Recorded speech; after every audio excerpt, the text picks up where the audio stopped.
Para encerrarmos nossas apresentações nessa tarde, receberemos agora a doutora Nádia Soares, enfermeira, mestre e doutora em Ciências da Saúde pela Faculdade de Medicina do ABC, especialização em enfermagem em nefrologia, urgência e emergência e doação, capacitação e transplante de órgãos. Com mais de 9 anos de experiência em docência do ensino superior, comunicação de más notícias e doação de órgãos e tecidos para transplante. Com a palestra Enfermagem na Comunicação em Situações Críticas. Seja bem-vinda, professora Nádia.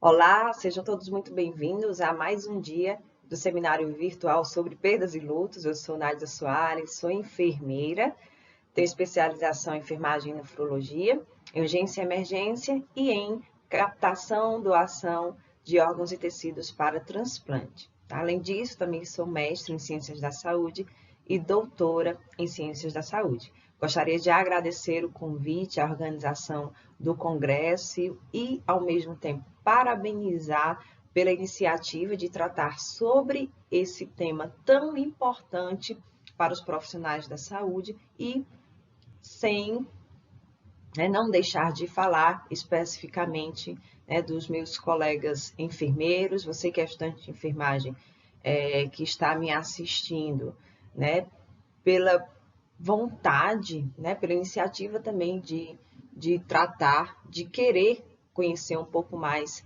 sobre esse assunto.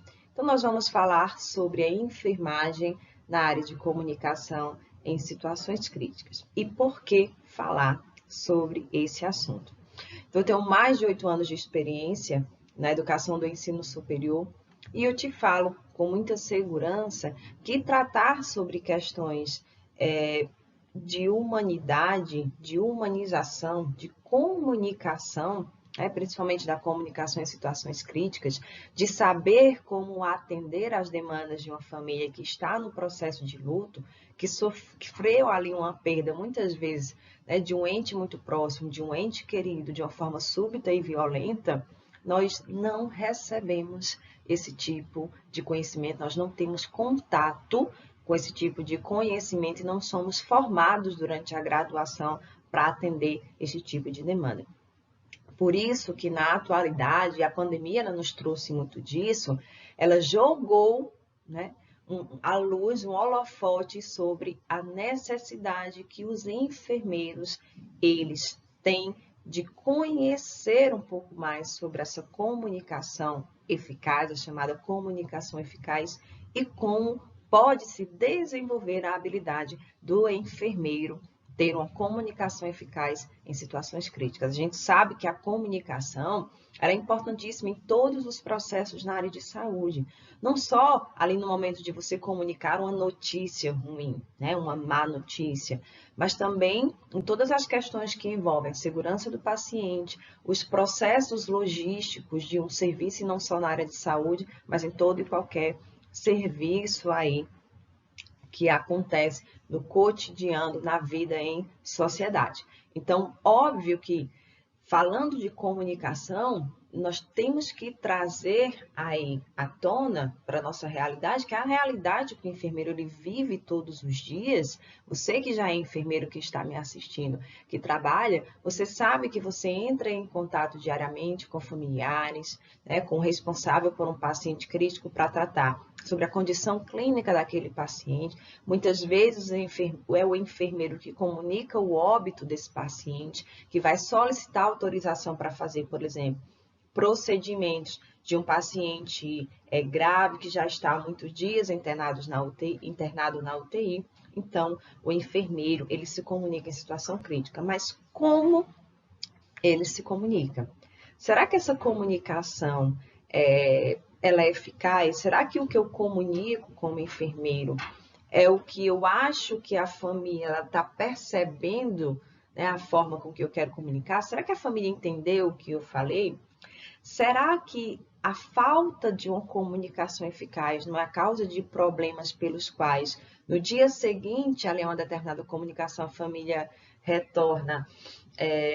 Por exemplo, você comunicou junto com o médico, ou mesmo, sem o médico, muitas vezes acontece, isso é possível de acontecer, do enfermeiro dar informações sobre determinada situação clínica do paciente, né? Muitas vezes dizer que o paciente ele vai fazer traqueostomia, porque já está há muitos dias entubado, né? E aí não se consegue retirar a ventilação mecânica ainda, então precisa fazer uma traqueostomia.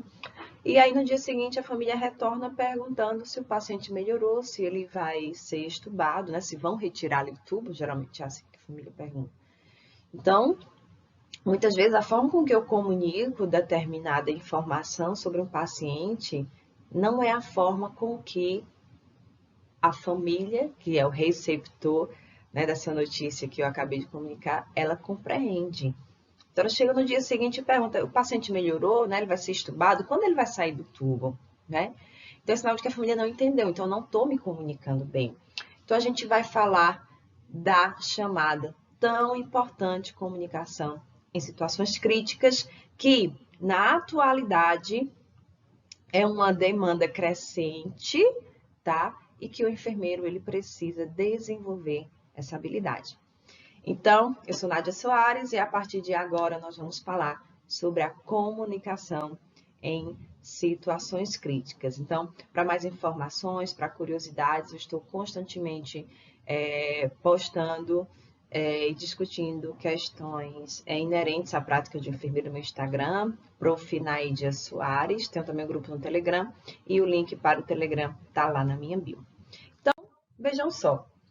Antes da gente começar a falar da comunicação em si, em situações críticas, eu gostaria que o óbvio também fosse dito e que a gente entendesse o que é uma situação crítica, tá? Então, coloquei aqui uma carinha chorosa, porque na prática da saúde, né, vamos falar especificamente sobre enfermeira. A prática de saúde é do profissional da saúde, na assistência à saúde por parte do enfermeiro, da equipe multi, que a gente hoje constantemente está discutindo, está falando, o que é situação crítica?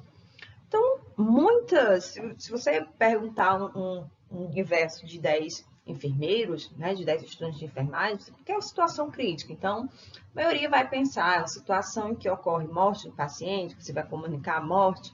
A gente fala de comunicação de más notícias, as pessoas sempre se remetem, né, à condição da morte.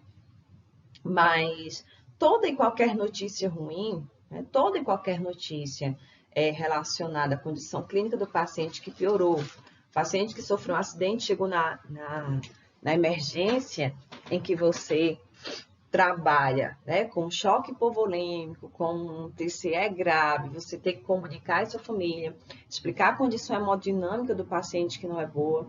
Então, você está comunicando a notícia ruim, é uma má notícia. Então, toda e qualquer comunicação que envolve, mesmo aquela que você faz diariamente, na hora da visita do paciente, que vai lá, o paciente vai lá perto da bancada que você está lá prescrevendo, e ele te pergunta, como eu gostaria de saber como é que está ali o meu pai, né, ou o meu filho que está ali naquele leito.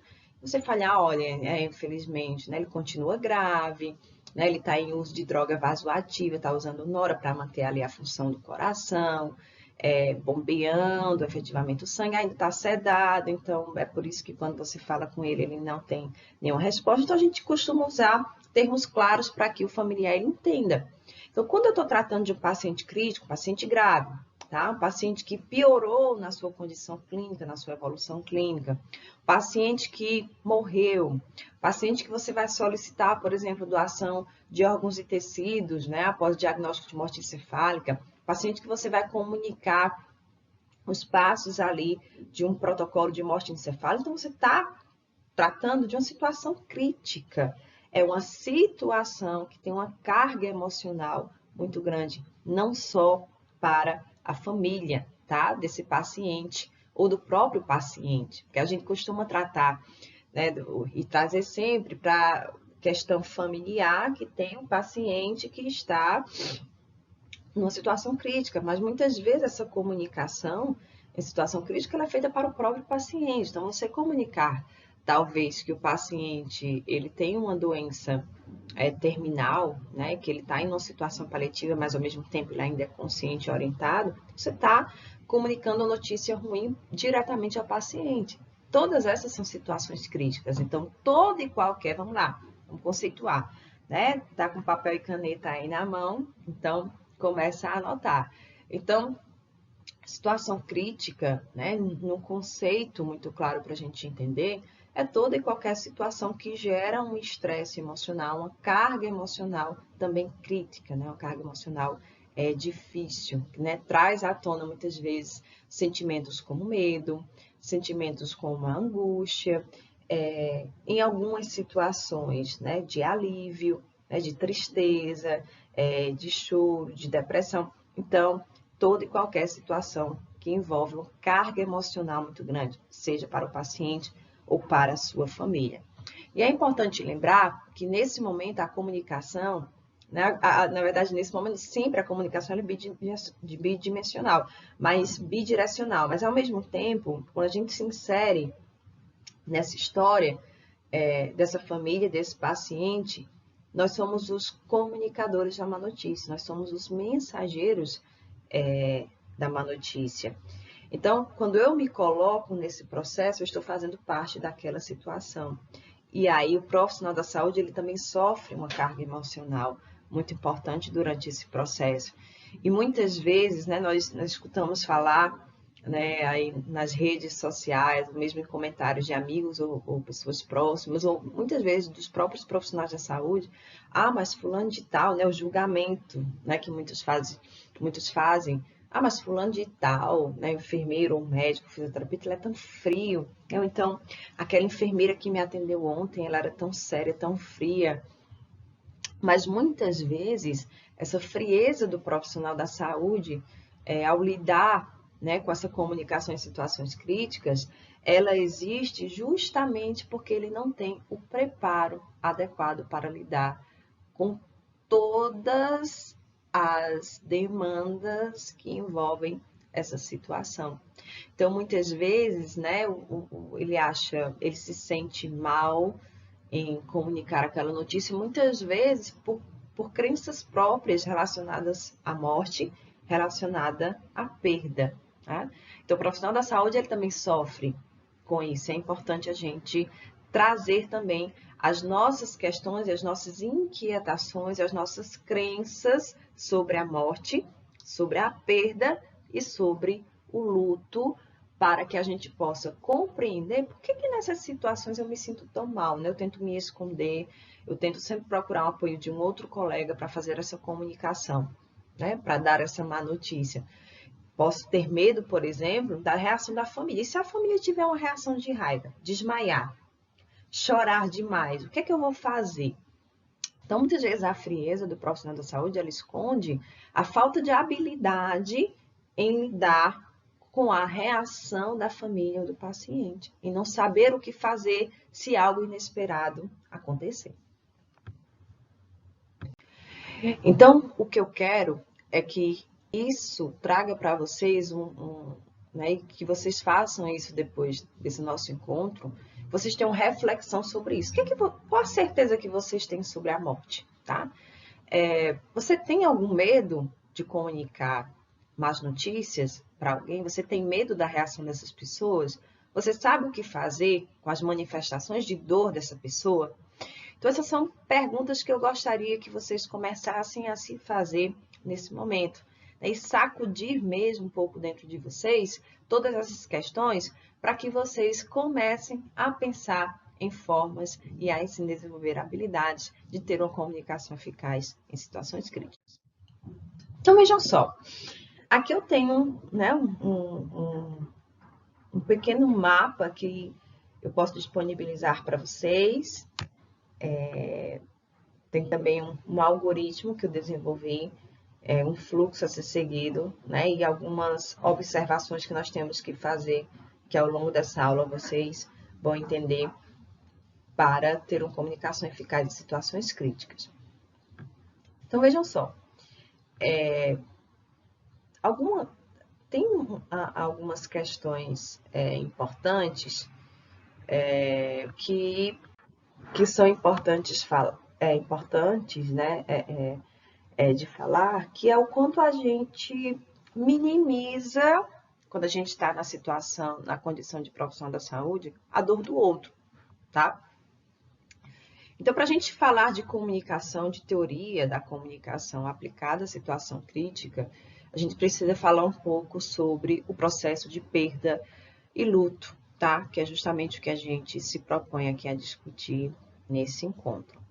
Então, para a gente lembrar, para vocês que já aproveitaram as outras palestras, já devem estar aí afiados nesse ponto, mas para quem ainda não assistiu, é importante a gente relembrar aqui sobre os conceitos, o significado de perda e de luto. Então, vejam só, aqui no centro eu coloquei um seguinte texto introdutório chamativo para a questão. Então, a nossa trajetória aqui, ó, enquanto ser humano, ela compõe-se de diferentes momentos e tempos, tá? Então, nós nascemos, nós nos desenvolvemos, crescemos, né? Temos ali o momento da infância, temos o rompimento da infância, né? Que é que a gente fala da transição para a vida adulta, que é a puberdade, né? Vemos todas aquelas questões, né, de identidade, de identificação do melhor grupo ali que eu estou me adaptando quando somos adolescentes, né, alguns momentos de transgressão, e chegamos à vida adulta. Então, só no ciclo normal de uma pessoa, nós temos vários rompimentos e perdas ao longo do tempo, tá? E dentro da nossa vida, nós vamos ter sucessivas perdas, seja da nossa identidade, seja por algum evento ali que modificou o meu corpo, tá? Então, quando eu cresço, meu corpo ele muda, então eu perco aquele corpo infantil, né? Estou chegando na puberdade, eu perco aquele corpo. Eu começo a trabalhar, né? Eu saio ali do colégio, do ensino médio, eu começo a trabalhar, entro na faculdade, então eu perco mais um pouco aquela dinâmica, né, que eu tinha no colégio. Então, tem uma perda ali, muitas vezes, de um grupo social, de amigos. Quando eu tenho a perda de algum ente muito próximo, irmão, pais, avós, que eu tinha um laço de afeto, de intimidade muito próximo. Eu tenho uma perda definitiva que vai mudar totalmente o meu futuro. Acidentes que levam, né, à perda de partes do corpo também são extremamente interessantes de se falar, principalmente quando há amputação, por exemplo, de alguma parte do corpo e de membros. Então, ao longo da minha vida, eu tenho sucessivas perdas. E não é clichê falar, né, que toda escolha ela envolve uma perda, né? Quando eu faço uma escolha na minha vida, eu deixo para trás algo. Então, nós estamos habituados a sofrer perdas, sucessivas perdas ao longo da nossa vida, mas nós nunca estamos preparados para sofrer uma perda definitiva, que é aquela relacionada à morte. Então, nós sofremos diferentes perdas, mas as marcas de algumas nunca poderão ser apagadas, tá? E as marcas que não podem ser apagadas são aquelas perdas que são definitivas. Então, a morte de alguém que deixa de fazer parte do meu futuro, que só existiu até determinado momento da minha vida, é uma perda definitiva. E quanto mais significativa for a importância, a função dessa pessoa na minha vida, o significado que ela tem para a minha vida, né, maior é a carga emocional, maior é o sentimento e maior é a dor que eu sinto por alguém não fazer mais parte da minha vida de agora em diante, né? Saber que o meu futuro ele vai acontecer sem a presença daquela pessoa. Então, a nossa vida tá aqui, aí vamos começar a nos deter de fato a essa questão, ela é baseada em uma sucessão de perdas em todos os sentidos, tá? No aspecto biológico, porque ao longo do tempo o meu corpo muda, né? Hoje eu sou uma adulta jovem, mas eu vou envelhecer, então meu rosto ele vai mudar, a textura da minha pele vai mudar, né? O meu biotipo ele vai mudar. As pessoas, né? Se alguém se você que está me assistindo perdeu alguém nessa pandemia, né? Quem já perdeu algum parente próximo sabe da dor que essa perda faz, da reorganização que a gente tem que fazer na nossa vida depois dessa perda. Quando a gente muda de emprego, a gente deixa uma vida para trás, né? A gente tem perdas, né? Perdas de colegas, de amizades, as separações, os divórcios, a perda de um filho, a perda de uma parte do corpo. Então, nós sofremos perdas constantes na nossa vida, tá? Em cada perda, nós temos uma dor. Nós sentimos uma dor em todas as perdas. Algumas mínimas, outras mais marcantes, mais sofridas. E aí nós começamos a falar sobre o luto relacionado à perda. Então, o luto, tá? Trazendo aqui o conceito de luto, o luto é uma resposta a uma perda. Então, sempre que eu tenho uma perda na minha vida, né, e é normal que isso aconteça, né, em todos esses aspectos que nós estamos discutindo aqui. Então, quando eu sofro uma perda na minha vida, eu sofro, né, eu sinto dor. Né? E as pessoas, o mais importante em destacar aqui é que as pessoas elas manifestam essa dor, e elas vivem essa dor com respostas emocionais diferentes, que podem ser respostas físicas, podem ser respostas mentais, tá? A gente vai falar um pouco sobre isso. Então, elas vivem esse luto em processos e em tempos diferentes, tá? Então, eu vivo um luto a cada momento em que eu tenho uma perda, tá? Seja relacionada a uma morte, a uma modificação na dinâmica da minha vida, a uma separação. Então, é importante a gente lembrar aqui, ó, que a palavra luto, ela vem do latim, a origem dela é do latim, que significa dor, né? Dolus ou dor. E o seu significado, que também se remete ao latim, né? Lugere, significa chorar. Então, quando a gente fala de luto, a gente sempre imagina, né? Uma dor, uma angústia, um choro, tristeza, tá? E aí, tratando disso, o modelo, nós temos vários modelos que explicam o processo de luto. O modelo mais famoso, com certeza vocês, durante a faculdade, já escutaram falar, ou durante esse seminário, com certeza já foi apresentado para vocês, é o modelo da Elizabeth Kübler-Ross, né? Modelo de Kübler-Ross que explica o processo de luto dividido em 5 fases. Então, esse modelo ele propõe que as pessoas que estão vivendo o processo de luto, tá? Então, lembrem lá das chamadas situações críticas que eu falei, né? Ali são situações críticas que os profissionais da saúde, as enfermeiras, eles vão lidar. Então, vocês vejam que a pessoa que está na perda, né? E que o enfermeiro ele precisa estabelecer uma comunicação com essa família que está no momento de perda e separação, tá? Ou desse paciente que está no momento crítico, entender que essas pessoas elas estão vivendo o processo de luto. Elizabeth Kübler-Ross, ela propõe 5 fases, né, de como as pessoas vivem esse processo de luto. E ela diz o seguinte, que a primeira fase é uma negação, né? As pessoas inicialmente elas negam que aquilo de fato esteja acontecendo. Então, a forma como as pessoas vão negar, elas podem ser diferentes. A gente vai já falar um pouco sobre, né, as formas de manifestação dessa dor, né? Como assim dor? Lembrem aqui do conceito que nós falamos aqui sobre luto, né? O luto, ele é inerente a um processo de perda, né? Quando eu estou num momento que eu estou vivendo uma perda importante na minha vida, eu estou sentindo dor, né? E as manifestações dessa dor e desse sofrimento, né, desse processo de luto, em que a gente vai discutir, elas são diferentes. Então, a primeira fase que a Elizabeth Kübler-Ross propõe esse processo de luto, como o processo de luto acontece, né, é a negação. As pessoas negam que, de fato, né, aquilo que era tão temido, talvez, aquela perda, aquela mudança, aquela separação, ela de fato esteja acontecendo.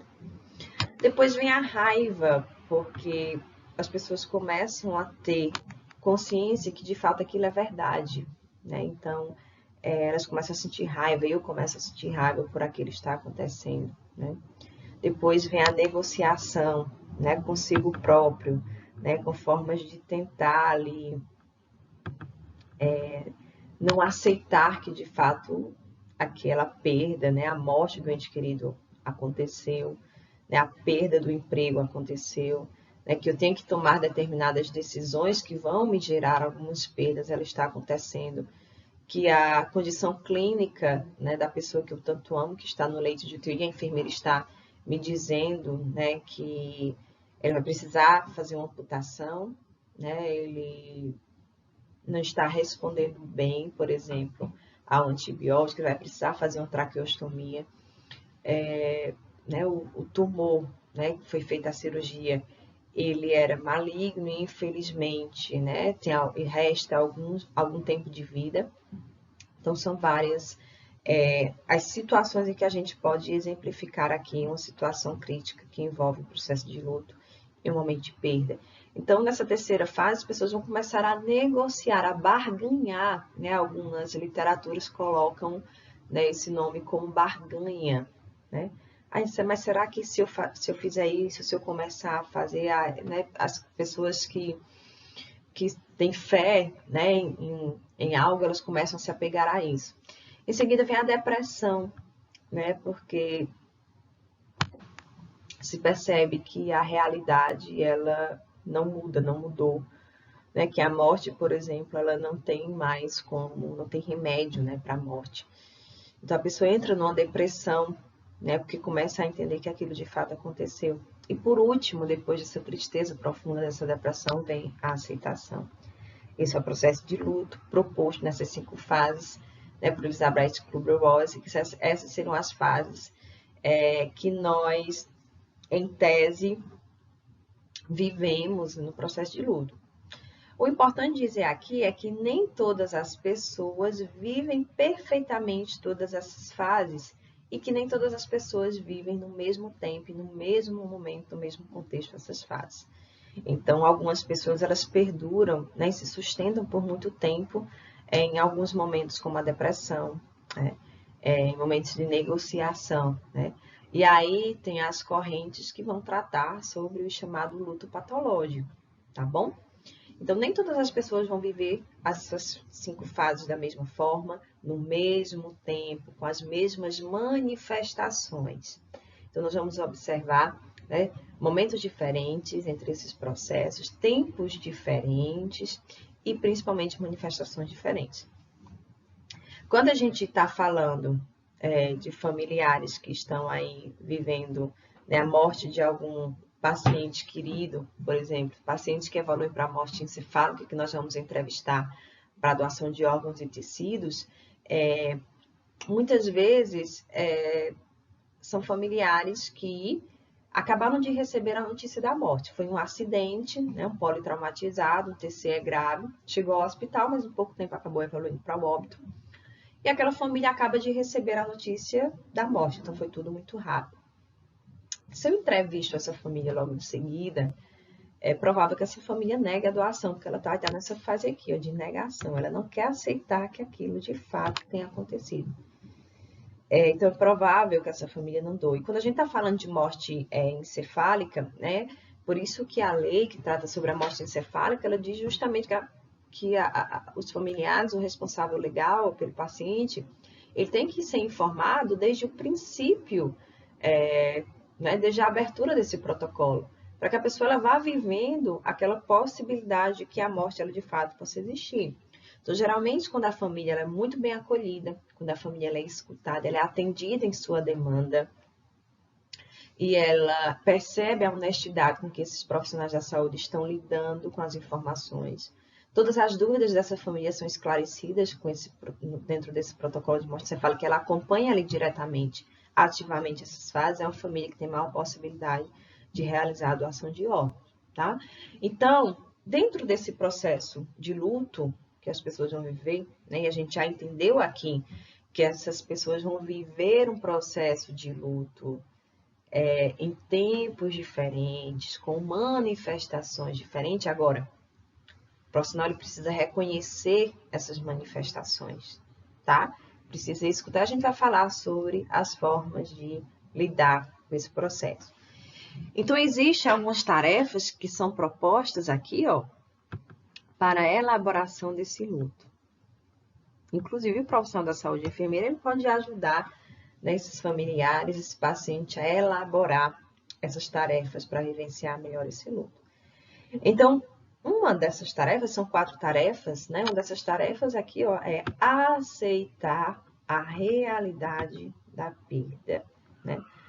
quanto melhor, né, for a forma com que eu comunico a notícia de morte, alguma notícia que gera perda ou separação, para alguém de forma honesta, direta e clara, maior a capacidade dessa pessoa em aceitar, em elaborar essa aceitação da perda.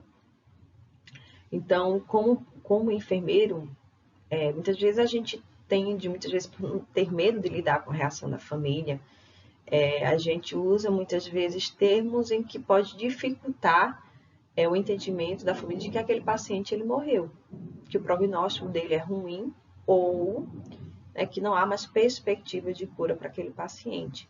Então, eu preciso ser honesta e direta. A família tem direito, por exemplo, de saber da condição clínica e do prognóstico do paciente, tá? Então, quanto mais honesta e direta eu for, obviamente, com empatia, com respeito, com autenticidade, com honestidade, melhor vai ser, né, a possibilidade da família em elaborar melhor a aceitação dessa perda. Expressar as emoções e a dor, né?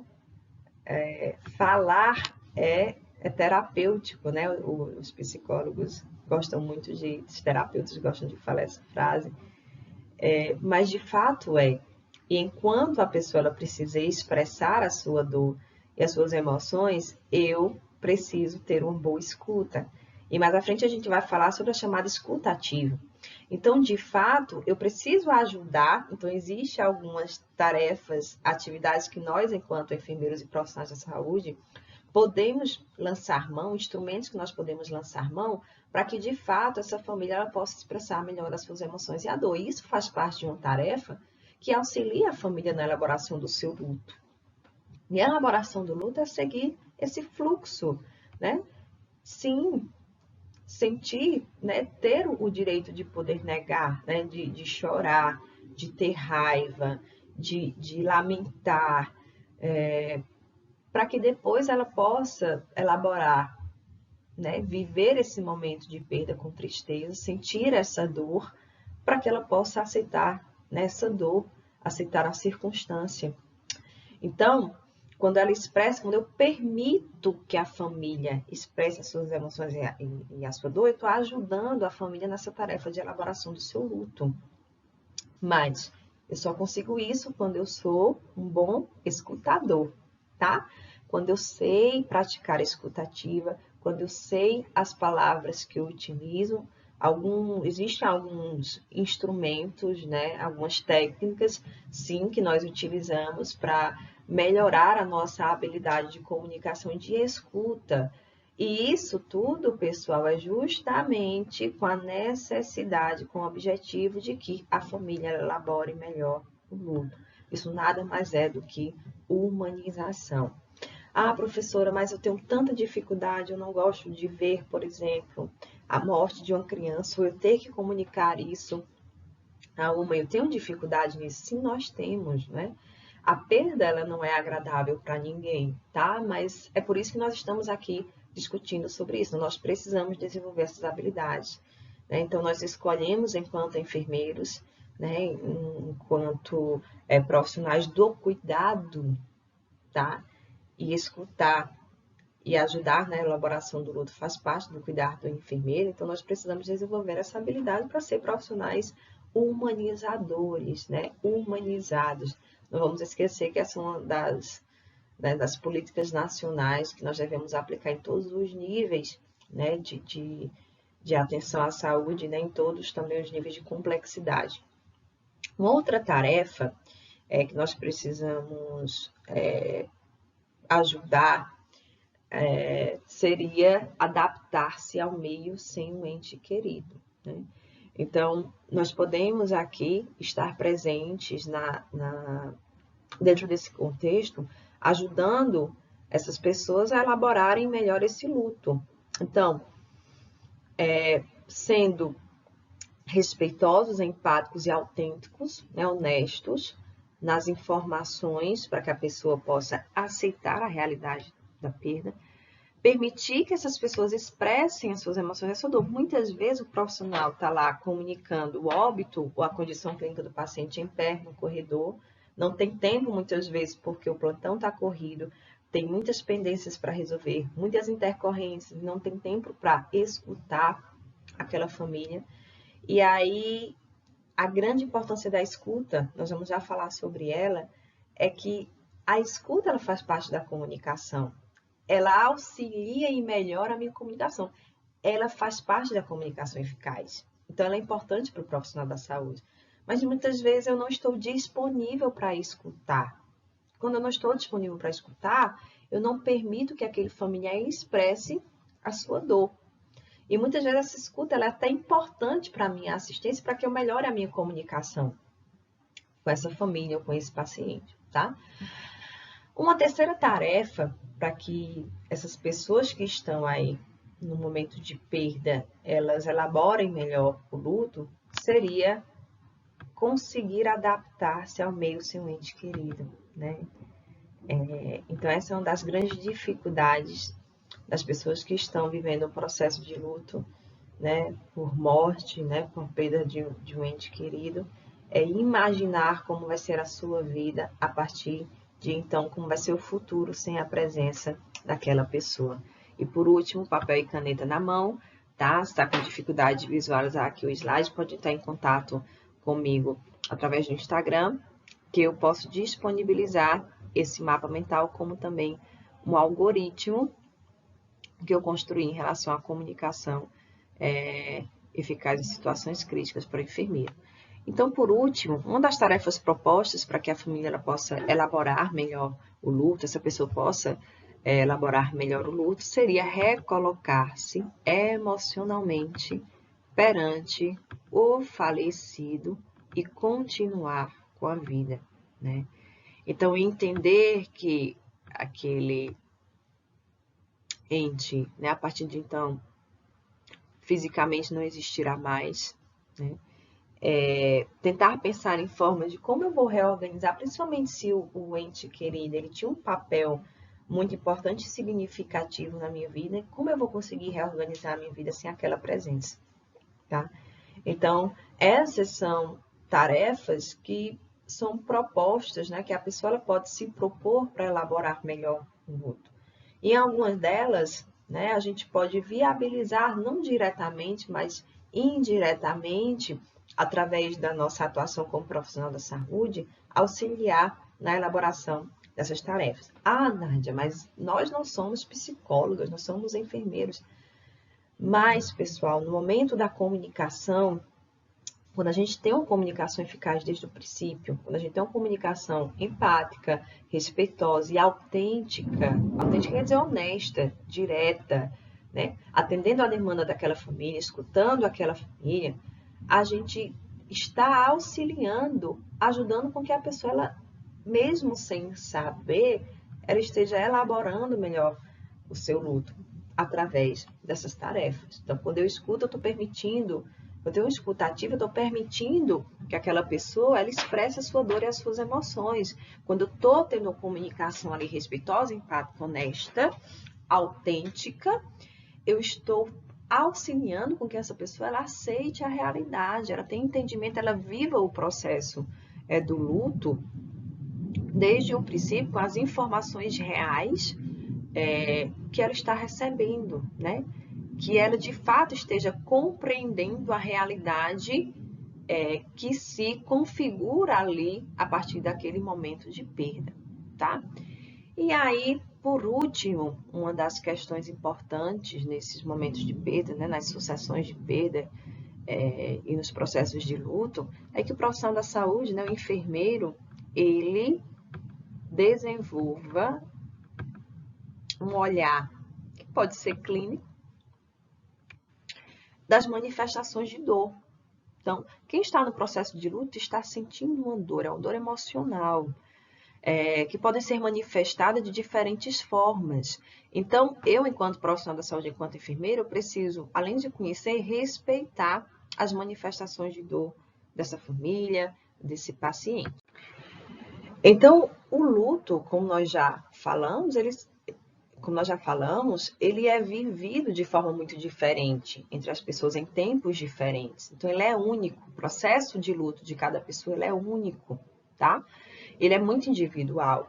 Então, quando eu compreendo as manifestações que estão ali presentes, que são inerentes ao processo de luto daquela pessoa, eu estou dizendo para ela que eu aceito e eu acolho as suas manifestações de luto. Que aquilo é o quê? É real, que aquilo é válido, tá? Eu estou sendo, além de tudo, respeitosa com essa pessoa. Então, eu estou promovendo uma aceitação definitiva, né? É incondicional dessa pessoa, tá? Então, eu estou deixando claro que ela é uma pessoa diferente, né? Que o sentimento dela é validado, é válido, né? É real, que ela pode sentir aquilo, que aquilo é natural que ela sinta. E ela tem o direito de ser alguém diferente e fazer as suas escolhas que também são passíveis de tratar e de curar aquela sua manifestação. Então, essas pessoas elas vão ter uma manifestação, né, dessa dor de formas diferentes. Então, algumas pessoas podem ter um estado de choque, né? Elas podem ficar em estado de choque. Então, eu lembro isso foi muito marcante para mim, de um momento em que foi um acidente de trânsito, né? A mãe, pegou um mototáxi, né? Com a ajuda de um mototáxi, ela ia resolver algo e aí acabou levando o filho. Nunca levava, né? Ela ainda ficou em dúvida de levar, mas levou o filho de 2 anos, né? E colocou na moto entre ela e o mototáxi para fazer esse percurso. E aí, no momento, um carro bateu, os dois caíram e aí a criança sofreu um traumatismo craniano. Infelizmente, ao chegar ao hospital, em pouco tempo, ela faleceu. E essa mãe, ela ficou em estado de choque por um tempo, né? E ela teve alucinações, né? Então, ela falava, andava pelo corredor em estado de choque, e ela falava, né? Dava os braços, né?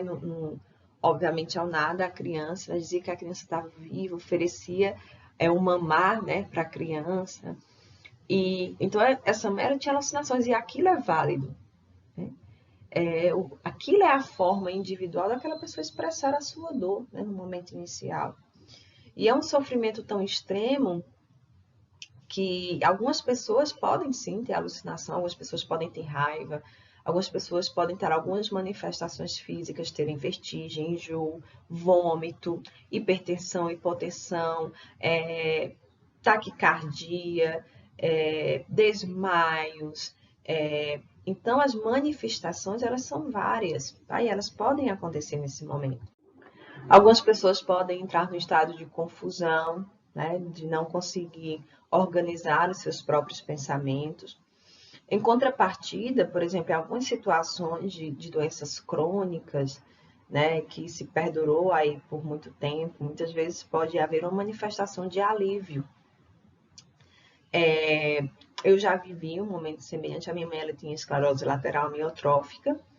Então, minha mãe passou 15 anos com essa doença. Então, é uma doença progressiva, sem cura, né? Que o paciente vai apresentando limitações a cada dia, ficando cada vez mais dependente, sem movimentos, né? Porque a doença, ela acomete, né, os neurônios motores. E quando a minha mãe, de fato, faleceu, meu pai, ele teve um grande alívio, né? Porque o meu pai, que cuidava muito dela, ele vinha sofrendo muito junto, né? Ele estava extremamente cansado, então ele teve um alívio. Isso pode acontecer nessas situações. Um dos sentimentos que não é, na verdade, né, das manifestações que não é muito comum é o riso, né? Então, apesar de não ser muito comum, vocês podem se deparar, né, após comunicar, por exemplo, a notícia de falecimento, né? A pessoa que recebeu a notícia, ela ri, né? E aí, muitas vezes, nós como espectadores ficamos sem entender, né, o motivo do riso, mas isso, apesar de incomum, pode ser também uma das manifestações. E aí, a grande questão né, eu preciso entender esse processo de luto, reconhecer essas manifestações e respeitá-las. E saber que nenhuma situação, nenhuma comunicação, ela será igualzinha a outra, né?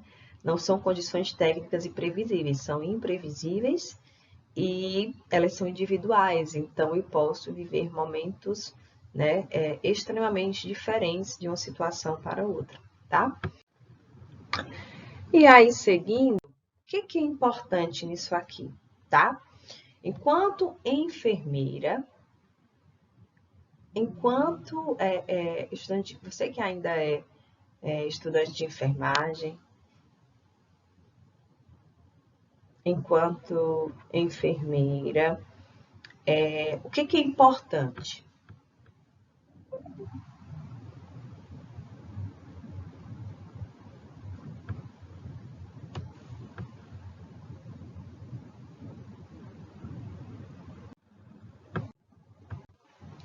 Então, o que é importante? Né? É aqui a gente lembrar, quanto profissionais de enfermagem, quanto estudantes de enfermagem aqui que me escutam, ou de outras áreas que também estejam participando aqui da minha contribuição. Então, os profissionais da saúde, eles estão cada vez mais preparados a lidar com essa questão tão humana que transcende ao longo do tempo, que é o processo de luto, né? Como as pessoas vivem o processo de luto. Isso é tão importante falar, então tem cerca de... fazem 10 anos que eu me formei, faz 10 anos que eu me formei esse ano e eu não tive, né, esse momento. Não tive tantas possibilidades que hoje estudantes de enfermagem eles têm. Então, na minha formação, eu não tive contato sequer, né? Eu me atentava, eu parava para pensar nessa questão, porque isso não era levantado, né? Então, eu ainda não tinha um raciocínio crítico para isso. Mas, ao longo do tempo, graças a Deus, né, isso é muito bom, os profissionais eles têm cada vez mais se atentado para essa condição tão importante. Sabe por que isso está acontecendo? Porque a população está envelhecendo, o perfil epidemiológico está mudando, né? As perdas elas estão cada vez mais progressivas, né? Com a pandemia isso se tornou uma necessidade tão importante, né, que várias instituições elas lançaram programas de capacitação para que os profissionais eles desenvolvessem habilidades para lidar com o processo de luto, né? Para lidar, por exemplo, com essa comunicação em situações críticas. Então, o que nós estamos fazendo aqui é propondo para vocês que nos assistem desenvolver a habilidade de se comunicarem melhor em situações críticas, de ter uma comunicação eficaz em situações críticas, de terem a habilidade de serem os mensageiros de uma má notícia. Profissionais da saúde são mensageiros de má notícia. É o médico, a enfermeira, o fisioterapeuta, o assistente social, o psicólogo. Então, a equipe multi comunica a má notícia, tá? Agora, a forma como você se comunica, ela vai ditar os resultados relacionados à humanização daquele trabalho, ao conforto e respeito à dor da família. A gente vai obter resultados melhores em relação à satisfação com que essa família ela teve experiência em relação àquela instituição, e isso tudo vai ditar a qualidade da minha assistência. Tá? Eu não posso simplesmente ser um profissional que sou muito bom em técnica, tenho muito conhecimento científico, mas eu não consigo desenvolver habilidades que sejam capazes de trazer para a minha prática assistencial questões mais humanizadoras. Eu preciso falar sobre isso. A população ela está mudando à medida que o tempo evolui, né? E aí eu preciso ter habilidades também, não só técnicas, mas habilidades mais humanas. Nós não recebemos esse preparo durante a graduação. Eu falo isso com toda certeza porque eu tenho experiência, sou professora de cursos de medicina, de cursos de enfermagem, e isso não é abordado dentro da grade curricular. Momentos como esse é que fazem o estudante, o profissional recém-formado, ou você que já trabalha, que teve contato, não soube como lidar com a situação, a desenvolver habilidades de se comunicar melhor nas chamadas situações críticas.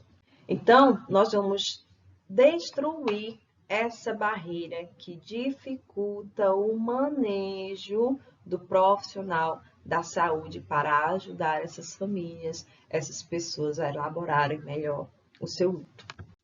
Então, lembrem das 3 propostas que eu fiz para vocês lá no início, tá?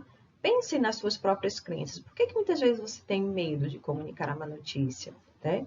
Por que você tem medo de não saber conduzir a manifestação daquela família após a comunicação da má notícia?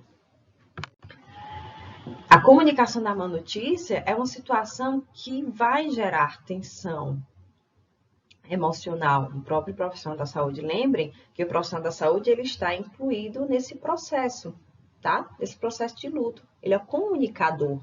Ele é o comunicador da má notícia que vai dar início ao processo de luto dessa pessoa, dessa família, pela perda desse ente querido, né? Pela gravidade da condição clínica desse ente querido, pela notícia de uma doença terminal, pela notícia de um prognóstico ruim. Então, eu preciso elaborar, ter a habilidade de conduzir melhor a minha atenção. Eu preciso conhecer cientificamente sobre os processos de luto, sobre as manifestações da dor. E daí, eu consegui ter a habilidade também de elaborar, junto das minhas próprias crenças, eu elaborar melhor essa tarefa, eu ser um melhor comunicador, eu ser um profissional melhor, que sei, além da minha assistência técnica, também ser um profissional humano. Eu sei desenvolver a humanidade, eu tenho empatia por aquela situação. Eu sei dar uma melhor assistência à saúde às pessoas, tá? Então, se você quer melhorar a sua qualidade, quer ter uma boa qualidade de assistência à saúde, você precisa ser um profissional mais humano. Então, você precisa, sim, desenvolver habilidades para se comunicar melhor, para ser um bom comunicador. E, além disso, conhecer melhor a comunicação de más notícias, a comunicação em situações críticas. E aí, nós vamos falar sobre a chamada comunicação eficaz. Vamos falar sobre a chamada comunicação eficaz. Mas, Nádia, o que é comunicação eficaz? Qual é o objetivo dessa comunicação eficaz? Então, nós estamos falando desde o início aí da comunicação dentro de uma situação crítica, né? Dentro de uma situação que envolve perda, que envolve separação e que é um processo de luto vivido por alguém. E nós vimos algumas circunstâncias, técnicas, instrumentos que você, enquanto enfermeiro, pode lançar mão para que essa família ela viva melhor e elabore melhor algumas tarefas para a própria também elaboração do seu luto. Tá? E isso é ser um profissional mais humano, é um profissional reconhecidamente como que presta uma ótima qualidade de assistência à saúde. Então, se a gente lembrar o que significa comunicação, né? A comunicação vem do termo comunicarem, do latim comunicare, que significa pôr em troca, compartilhar. Eu vou compartilhar informações. Sempre que eu comunico, eu estou comunicando algo por meio de algo a alguém. Então, compartilho informações com alguém. Então, eu vou transmitir uma informação a alguém. Esse processo ele é dinâmico, ele é inevitável e ele é bidirecional. Eu sempre estou me dirigindo a alguém. Então, através da comunicação, nós estabelecemos relações com as pessoas, tá? Eu não consigo me comunicar sem estabelecer uma relação. Na verdade, a prática da comunicação é, de fato, estabelecer uma relação. Eu estabeleço relações interpessoais para que eu possa comunicar experiências, desejos, informações, sentimentos, emoções. Então, a comunicação, como eu falei, ela é dinâmica, ela é um processo interativo que acontece constantemente no nosso cotidiano. Você já parou para pensar como você se comunica? Você já parou para pensar, né? Grave um vídeo seu de forma espontânea e observe gestos que você faz enquanto você se comunica, né? Qual a sua fisionomia quando você se comunica? Então, o que nos torna seres sociáveis é justamente o processo de comunicação, e comunicação é um processo, né? E aí a gente vai falar sobre esses elementos. Então, o que é comunicação eficaz? Eu já sei que comunicação é tudo isso, Nádia, que você falou. O que é a comunicação que é eficaz?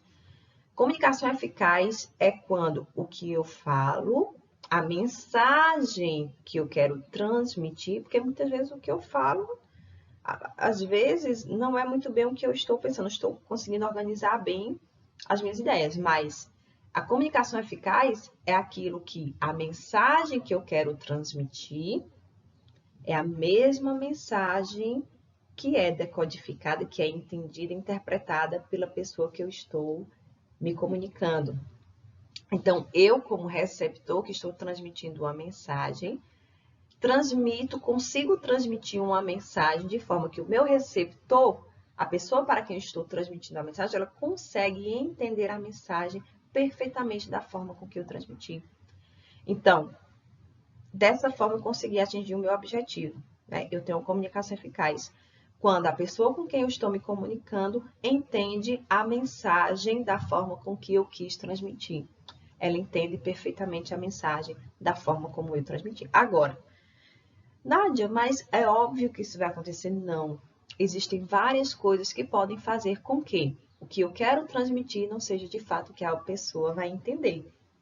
Então, o velho clichê que roda aí pelas redes sociais que eu sou responsável pelo que eu digo, não pelo que você compreende, né? E é de fato a comunicação eficaz, né? Ela ocorre quando a troca de mensagens, né? Quando a mensagem que eu estou emitindo, ela é idêntica à mensagem que o receptor está entendendo. Então, eu falei para você aqui, por exemplo, que eu estou, por exemplo, eu vou falar para você, eu vou descer ao estacionamento. Eu estou dizendo para você que eu vou lá no estacionamento. Então, se você entendeu que eu disse que iria lá no estacionamento, então, se alguém perguntar para mim, você vai dizer, cadê a Nádia? Você vai dizer, ela foi lá no estacionamento. Então, você entendeu o que eu te disse, que essa foi uma comunicação eficaz. Mas quando eu vou me comunicar numa situação crítica, que envolve uma tensão emocional muito importante por parte do profissional e por parte de quem está recebendo a mensagem, a pessoa que não quer receber aquela notícia ruim, né, ela não vai compreender o que você está comunicando se você não tiver uma comunicação direta e honesta, autêntica, tá? Isso que eu quero dizer é uma comunicação autêntica. Então, ela não vai compreender. Se ela não compreende o que eu estou dizendo, a minha comunicação não está sendo eficaz.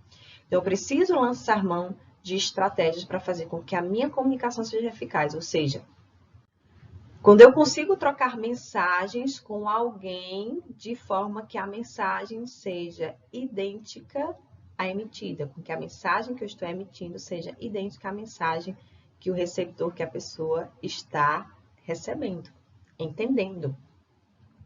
Então, a minha mensagem emitida tem que ser idêntica à mensagem interpretada pelo receptor, pela pessoa com quem eu me comunico. Então, esse processo de interação, ele é dinâmico, ele é inevitável, ele é irreversível, é o famoso ditado que se diz a palavra dita, ela nunca mais retorna, e ele é bidirecional, ele sempre é direcionado ao outro, tá?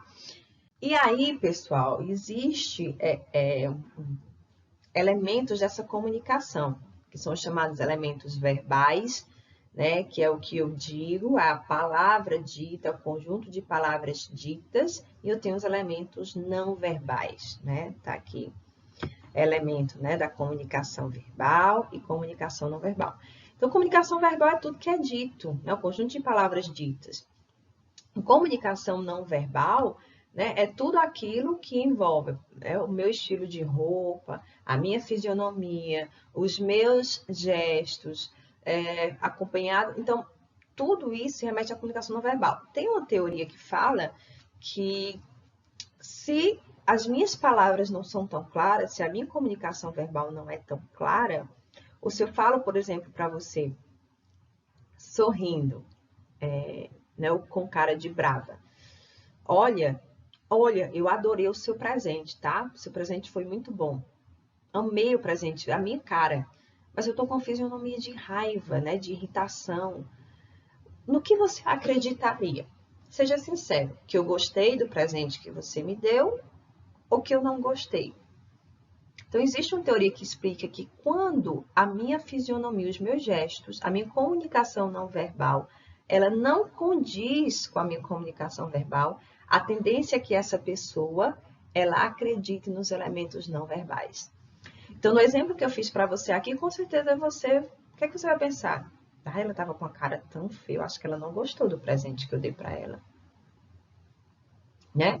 Na discussão do casal, se você está lá super triste, né? E você vai lá perguntar para o seu amado, te perguntar, tá acontecendo alguma coisa, né? O que é que você tem a dizer? Não, nada não.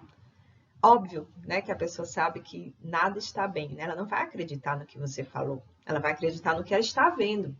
Então, tem uma teoria que diz que quando não há coerência entre os elementos verbais e não verbais, as pessoas tendem a acreditar no que elas veem e não no que elas escutam. Então, eu preciso me atentar, por exemplo, à minha forma, à minha fisionomia, né? Quando eu estou escutando alguém, quando eu estou falando, quando eu estou comunicando uma notícia, eu preciso cuidar também da minha fisionomia, dos meus gestos, né? Muitas vezes eu posso estar falando algo, posso estar com pressa, às vezes a pessoa quer perguntar algo, quer falar, e ela vê que eu estou com pressa, e às vezes ela não fala, e muitas vezes é uma informação, muitas vezes importante para a assistência à saúde daquele paciente. Então, eu preciso me atentar, né, aos elementos não verbais da comunicação. Então, o que é importante? Então, o que é importante na comunicação verbal? É que essa comunicação ela seja direta, ela seja honesta, clara e sucinta, tá? Você não precisa introduzir, né, falar de várias coisas para entrar no assunto. Seja direto. Quanto mais honesto, direto, claro você for, melhor vai ser para a sua comunicação verbal, tá? Usando as palavras corretas, de fácil entendimento, ou seja, de forma clara, sucinta e direta. Algo importante é que eu não posso deixar, ao mesmo tempo de ser claro, direto e honesto, de eu respeitar, né, o tempo de assimilação dessa informação por parte do emissor da mensagem, que é o emissor, a pessoa que eu estou comunicando a má notícia. Então, se você vai comunicar, por exemplo, a morte encefálica de um paciente para um familiar que é profissional da saúde, se você utiliza termos técnicos, ele vai compreender o que você está comunicando. Ele vai compreender rápido. Muitas vezes, quando ele conhece o quadro clínico, ele já sabe, né, a evolução clínica como está sendo. Então, ele rapidamente vai assimilar o que você vai dizer. Mas uma pessoa que não é da área de saúde, que é leiga em muitos termos, ela vai ter um tempo de assimilação muito menor. Então, o ideal é que você vá percebendo na sua comunicação, e isso é uma das habilidades que você tem que desenvolver para ter uma comunicação eficaz, é justamente você ir ali, ao passo em que você comunica, você ir tentando interpretar o ritmo de assimilação dessa informação por parte do receptor da informação. Ao final de tudo, dar oportunidades para que a pessoa ela pergunte, tá? Quando a pessoa pergunta e a pergunta ela é coerente com o que você informou, você é um sinal para você compreender que aquela pessoa está entendendo, interpretando muito bem a mensagem que você emitiu, ou seja, que a comunicação ela foi eficaz. Quando você não dar oportunidade para que a pessoa fale, expresse e pergunte, você não vai saber se aquela pessoa ela entendeu a mensagem que você quis passar, que você emitiu. Não entendeu ela entendeu a sua comunicação. Então, é sempre importante deixar espaço para que a pessoa ela se manifeste, ela fale, ela pergunte, tá?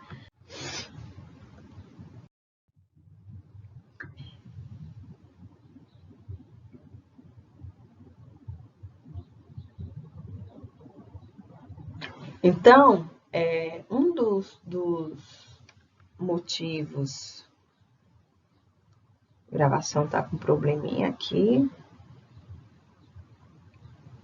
Deixa eu só iniciar.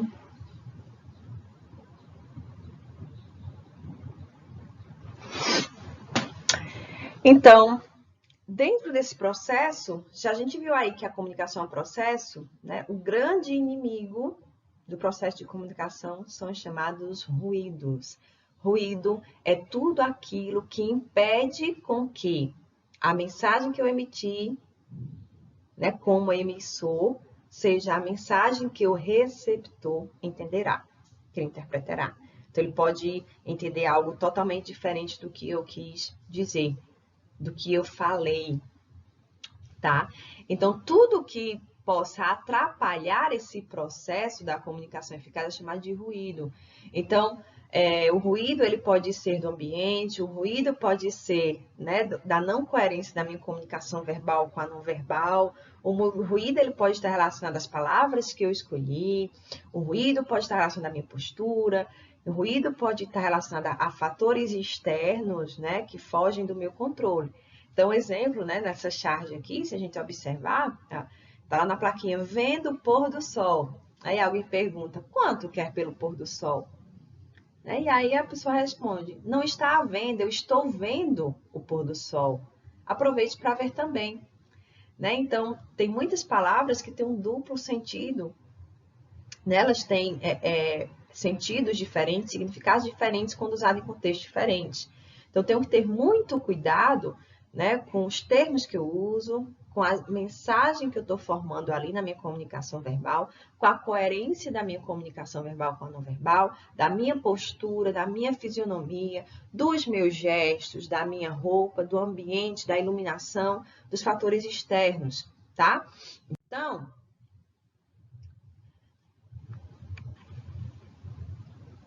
vejam só, a gravação está dando um tempinho aqui. Então, um estudo multicêntrico realizado em hospitais europeus e dos Estados Unidos mostrou que os profissionais da saúde afirmaram ter dificuldade na hora do contato com as famílias dos pacientes em momentos que envolvem alguma situação crítica.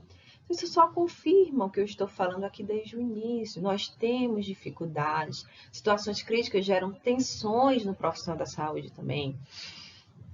Agora, o que eu posso fazer? Eu posso fazer justamente o que vocês estão fazendo, buscar conhecimento. Buscar conhecimento para que eu possa desenvolver a habilidade de um bom comunicador, para que eu possa me comunicar melhor, tá? Então, trazendo aqui a questão da comunicação, a gente viu que a comunicação, que é um processo, que a comunicação eficaz, ela precisa que a minha mensagem emitida seja a mensagem interpretada pela pessoa que eu estou me comunicando. Eu tenho que me atentar que o processo, ele é inevitável, ele é bidirecional e ele é irreversível, tá? Então, uma vez que eu falei que eu emiti uma mensagem, a mensagem, ela foi emitida, ela não voltará. Se for algo errado, se a pessoa não foi eficaz em minha comunicação em determinado momento e a pessoa entendeu algo diferente do que eu quis falar ou do que eu falei, né? Então, a minha comunicação vai seguir daquele ponto em diante, mas tudo feito à lei irreversível, não volta atrás. Então, dentro desse processo, quem comunica, né? Você que é o enfermeiro, você será o emissor, o portador da má notícia e o comunicador da informação. Então, eu vou codificar essa minha informação, né? Então, a forma com que eu falo, a palavra utilizada, a minha comunicação não verbal. Então, eu vou codificar, vai ser um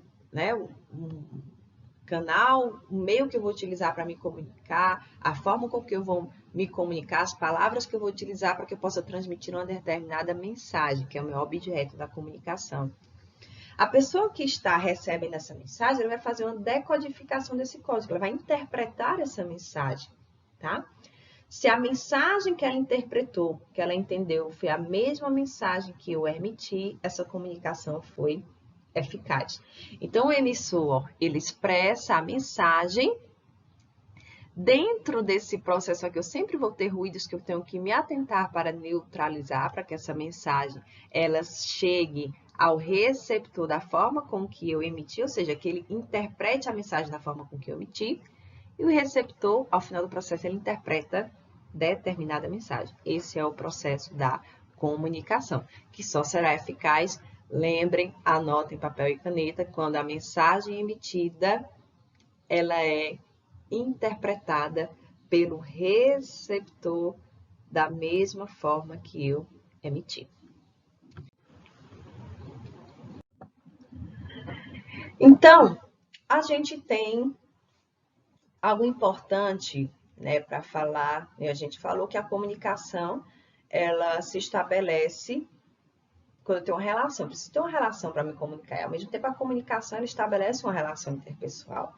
Por quê? Porque eu vou estabelecer uma atividade, um ato, uma ação com alguém. Eu vou comunicar a alguém. Eu seria o emissor, era o receptor, e eu preciso dizer algo que é a minha mensagem, tá? Então, não há nada mais efetivo para uma boa comunicação, para que minha comunicação seja eficaz, que ajuda com que ela seja eficaz, que é estabelecer uma relação de ajuda, tá? Com essa família, com esse paciente. Então, lembrem sempre que a gente não está falando de uma conversa como eu estou tendo com vocês, a gente está falando de uma situação crítica, né? De uma má notícia, de uma tensão emocional vivida por profissionais, por pacientes, por familiares, tá? Então, numa situação crítica que gera uma tensão e carga emocional tremenda, uma comunicação eficaz não será possível sem que eu estabeleça uma relação de ajuda, tá?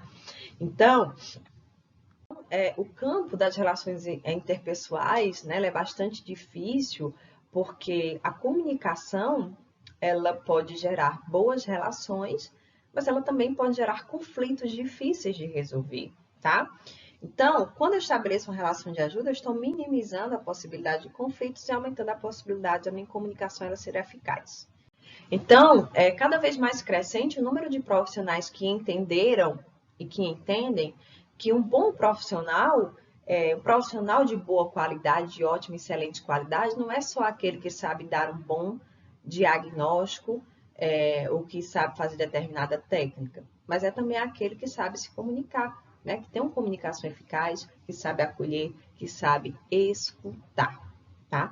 E muitas vezes nós sabemos que fornecer uma técnica, um tratamento eficaz, muitas vezes não é o suficiente, né, para que aquela família, aquele paciente tenha uma satisfação no seu atendimento ou para que eu seja considerado um bom profissional. Eu preciso trabalhar as questões de humanização, preciso me comunicar bem, tá?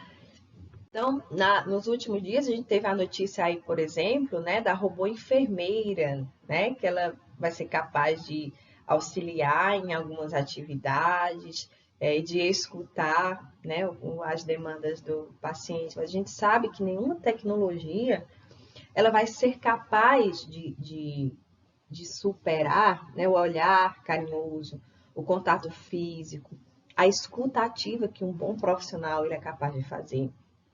Então, se você não quer ser somente um profissional que sabe funcionar bem, que sabe fazer um bom curativo, mas que, além disso, é um profissional acolhedor, que é capaz de promover uma assistência humanizadora, que é capaz de, além disso tudo, dar uma satisfação relacionada à sua assistência em relação ao seu acolhimento, seu respeito, a humanização do atendimento também a esse paciente, você vai ser um profissional espetacular. Então, quando a ciência atinge seu limite, e aí chega um momento em que aquele paciente tem uma doença terminal, que aquele paciente está com morte encefálica, que aquele paciente vai precisar fazer uma amputação, e aí não há o que se fazer para mudar aquele cenário, só resta você, enquanto profissional, ser um profissional capaz de acolher e de humanizar esse momento, né? De atender a demanda daquele momento que aquela pessoa tem, que é de viver o seu luto, de elaborar melhor o seu luto. Então, seja um profissional diferenciado, tá? Seja um profissional diferente dos outros. Não seja só mais um, né? Só mais um nós temos vários, tá bom? Então, a relação de ajuda, ela se estabelece quando eu respeito as manifestações de dor e de luto dessa família. Eu tenho empatia pelo que aquela família está vivendo e mesmo assim eu sou autêntica, tá? O que quer dizer autêntica? Eu sou direta e honesta com o que eu preciso falar, com a condição de saúde do paciente, com as informações que eu tenho que dar, tá?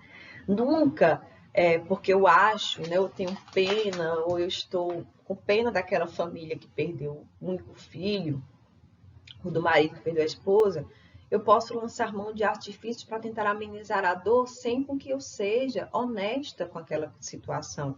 Então, eu tenho que ser real e honesta. A família precisa de honestidade e clareza nesse momento. Então, não posso nunca lançar mão de artifícios para tentar minimizar a dor do paciente, omitindo informações ou alterando ali aquela informação, por medo, né, por não saber conduzir a situação, por ter medo da manifestação, de não saber o que fazer para a manifestação daquela pessoa. Então, além disso, o respeito, a gente viu lá, né, permitir as expressões e as manifestações de dor é uma tarefa para a elaboração do luto.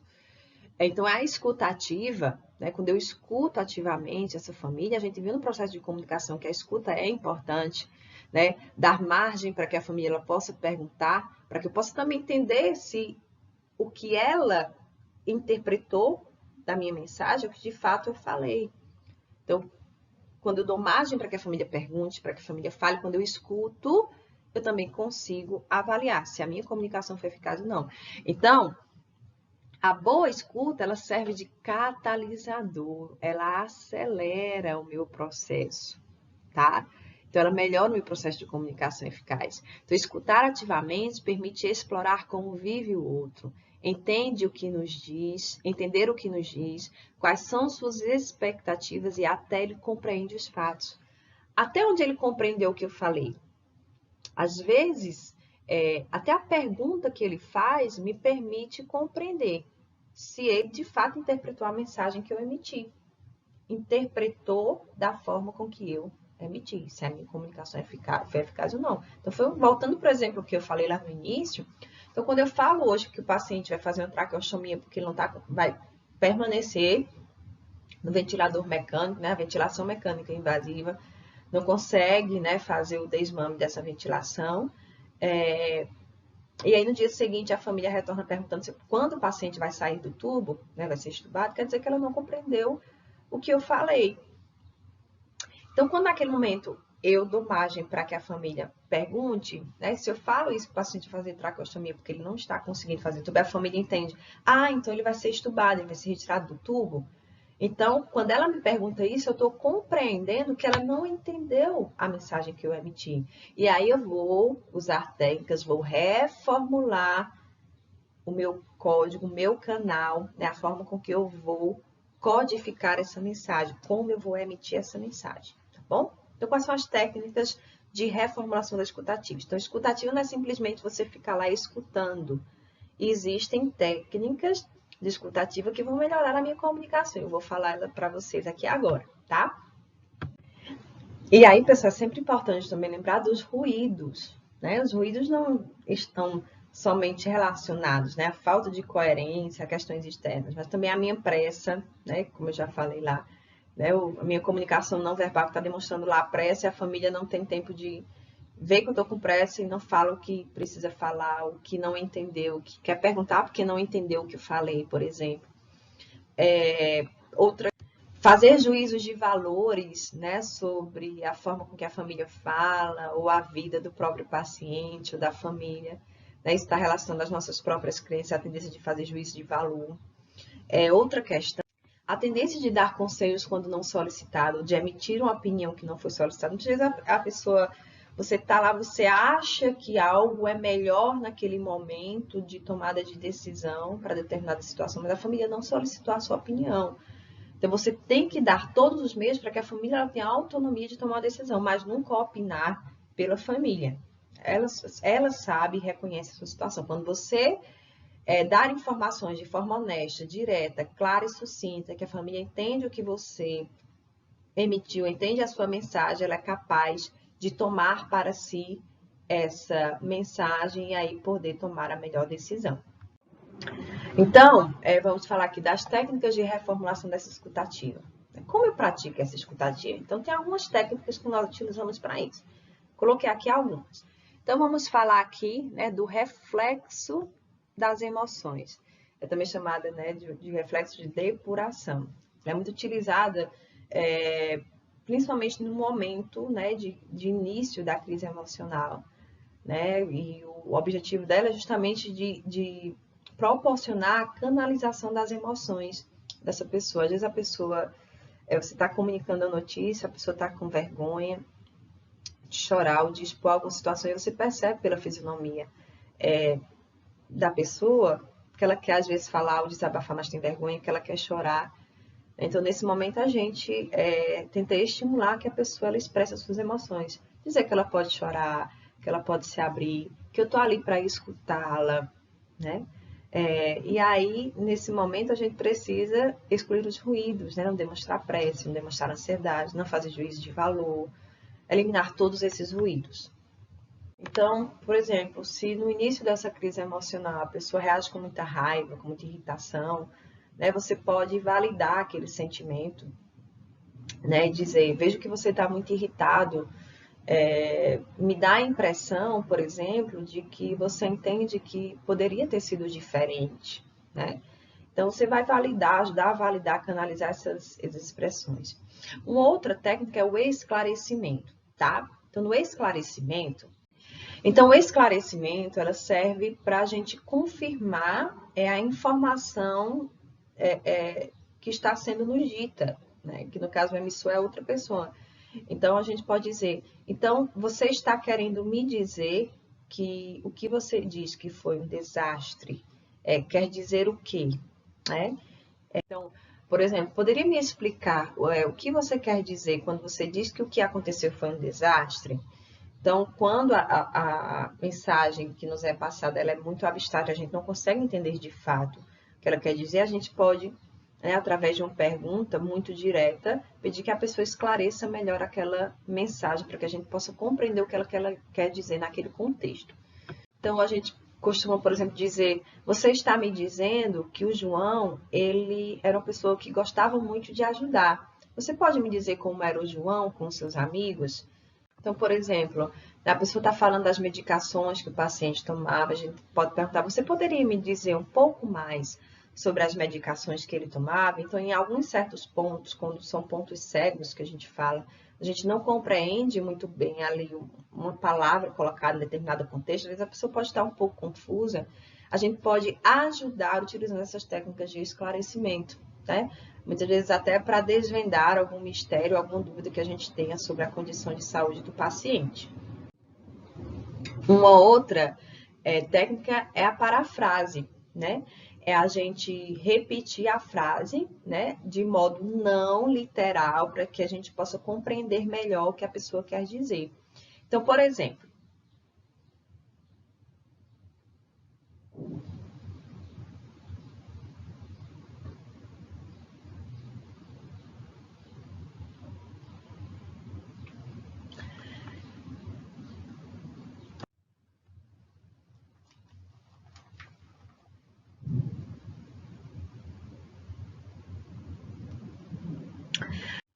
Então, por exemplo, o resumo das informações, ela é como se fosse uma mistura de técnicas de parafrase e de reflexo das informações. Perdão, né? O reflexo das emoções. Então, por exemplo, quando você recebe um plantão do seu colega anterior, que já repassou uma série de informações para esse familiar, ele chega na visita do seu plantão, né, do seu horário, e ele faz algumas perguntas que você já sabe que foram ditas no plantão anterior. Então, você pode fazer um resumo, um apanhado daquelas informações. Então, certamente, você pode dizer, certamente, no plantão anterior, o meu colega lhe disse que o paciente, ele necessita fazer uma traqueostomia, porque ele precisa continuar ainda por um tempo, que nós não sabemos qual é o tempo, ainda na ventilação mecânica, e não é possível mais que ele continue com o tubo, né, que ele utiliza pela boca. Então, você faz um apanhado das informações que já foram ditas para seguir a sua comunicação dali em diante. E aí, com isso, você pode, utilizando as técnicas de parafrase e reflexo das emoções, entender se a família compreendeu aquela mensagem ou não, tá? Por exemplo, quando você vai também informar resultado de exames, né? Então, no plantão anterior, você informou que o paciente iria fazer exames justamente para avaliar como era que estava a evolução do hematoma subaracnoide que existia no paciente. De repente, ele teve um trauma, fez um hematoma, mas não teve indicação cirúrgica, né, de abordagem neurocirúrgica, mas de repente ele teve um rebaixamento do nível de consciência e precisa fazer uma nova tomografia de crânio para saber o que houve. E aí no plantão você solicitou autorização ao responsável, informou para ele que iria ser feito a tomografia porque ele teve, né, ele não estava evoluindo bem, e necessitaria fazer uma tomografia de crânio de controle para visualizar como é que estavam as condições da lesão na cabeça do paciente. E aí, no plantão seguinte, você faz um apanhado para dar seguimento àquela informação. Então, você vai dizer, no plantão anterior, foi solicitado ao senhor autorização para realizar a tomografia de crânio do paciente, essa tomografia foi realizada. Então, no resultado, né, houve um aumento desse hematoma, por isso que ele teve uma piora do quadro clínico, ele não está mais tendo resposta, né, estímulos externos, tanto que o senhor fala, ele não responde, então a gente continua essa comunicação. Então, o silêncio, né, ele também é uma escuta, salvo quando o silêncio ocorre pela ausência, né, concreta, física da pessoa, né, para escutar. Então, o silêncio também é terapêutico. Então, em determinados momentos, a gente pode ficar em silêncio para estimular justamente que aquela pessoa, ela continue. Se eu ficar interrompendo, né, interromper ansiosamente a pessoa, dando opiniões, né, são espécies de ruídos que atrapalham essa comunicação. Então, quando eu fico em silêncio, eu dou a oportunidade que a família ela continue, ela expresse tudo que está vindo ali à sua mente naquele momento, né? Que ela faça o seu relato. E, por último, perguntas. As perguntas elas são importantes para que eu compreenda se a pessoa está interpretando a mensagem da forma emitida, para que eu compreenda o que de fato a família já sabe de informação, para que eu tenha a capacidade de identificar as dúvidas dessa família ou desse paciente e para que eu, por último, possa ter noção da real situação que se encontra aquela família a nível de informação. Isso vai me ajudar bastante nas informações, nas mensagens que eu vou emitir a partir de então, para que a minha comunicação ela seja eficaz. Então, essas são algumas técnicas, né, de reformulação dessa escutativa que, dentro da comunicação eficaz, né, junto com a relação de ajuda estabelecida, são importantíssimos para que eu estabeleça comunicação nas situações críticas, né? Então, nunca se esqueçam disso.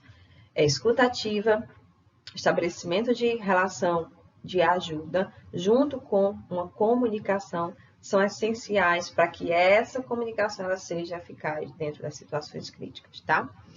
E por último, né, e muito importante, lembre-se do que não é falado, tá?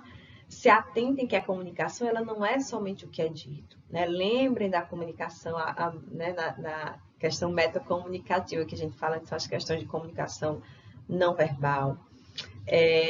Outras questões são as questões relacionadas ao ambiente, então você comunicar a morte de um paciente, né, com morte encefálica, por exemplo, na beira do leito, do paciente conectado ao ventilador mecânico, com traçado cardíaco, né? Então, óbvio que a família não vai entender. Você comunicar a morte no corredor cheio de gente, com barulho, com ruído, né? Então, o tipo de iluminação do ambiente, né, mais ameno, mais acolhedor. Quando você conversa com alguém que você está atrás de uma mesa, né, existe uma barreira física ali entre você e a pessoa. Então, a sua postura, por exemplo, mais inclinada, contato físico, como a gente vê aqui na foto. Então, o que não é falado também fala de alguma forma para essa pessoa. A gente tem que estar atento à nossa postura, ao ambiente, sempre optar por um ambiente calmo, tranquilo, sem interrupções, tá? Para que a gente possa ter uma comunicação livre de ruídos. Se atentar para a iluminação, para o conforto do paciente, a quem eu vou me comunicar, dos familiares, né? Ter um lugar para que essa pessoa possa se sentar. Então, se atentar também ao que não é falado, porque o que não é falado faz parte também da comunicação. Isso pode, ao mesmo tempo que agrega valor, pode também se caracterizar como ruído dentro da minha comunicação e fazer com que a mensagem que eu emiti não seja, de fato, a mensagem entendida e interpretada pelo receptor. E vocês gostariam de um algoritmo, né? De uma sequência que vocês devem seguir com as regrinhas, né, do que deve ser feito em cada momento dentro da comunicação em situações críticas, tá? Se vocês quiserem, esse algoritmo é disponível lá no meu Telegram, tá lá no link da minha bio do meu Instagram, Prof. Naídia Soares, eu posso disponibilizar, entre em contato comigo, tá? Que ele está disponível para vocês. Então, esse algoritmo, tá? Ele é um algoritmo escrito, dinâmico, que vocês conseguem ter acesso, né, para conduzir melhor a comunicação de vocês em situações críticas. essa é uma explanação bem geral, né? Óbvio que eu precisaria de muito mais tempo para falar com você sobre isso. Então, cada item desse que eu falei é um mundo de informações. Eu espero ter contribuído para que a partir de agora vocês, né, derrubem um pouquinho esse muro e adentrem um pouco mais nesse mundo que é a comunicação de más notícias, que é tão importante para que de fato você seja considerado, né, um profissional de boa qualidade, né, para melhorar a qualidade da assistência do profissional de saúde que você, enquanto estudante de enfermagem, será, que você, como enfermeiro, já é. Então, agradecer mais uma vez ao convite, agradecer mais uma vez ao convite do Congresso Virtual sobre Perdas e Lutos. Foi muito bom estar com todos vocês, agradecer a presença de vocês. Estou disponível para retirada de dúvidas. Podem entrar em contato comigo, né, pelo meu Instagram, né, que está aqui dentro de toda a minha apresentação. Espero que vocês tenham anotado. E espero vê-los em breve. Então, aproveitem, né, o restinho do evento e até mais. Muito obrigada. Tchau, tchau, pessoal. Gostaríamos de agradecer à professora Nádia. Muito obrigada por sua excelente contribuição.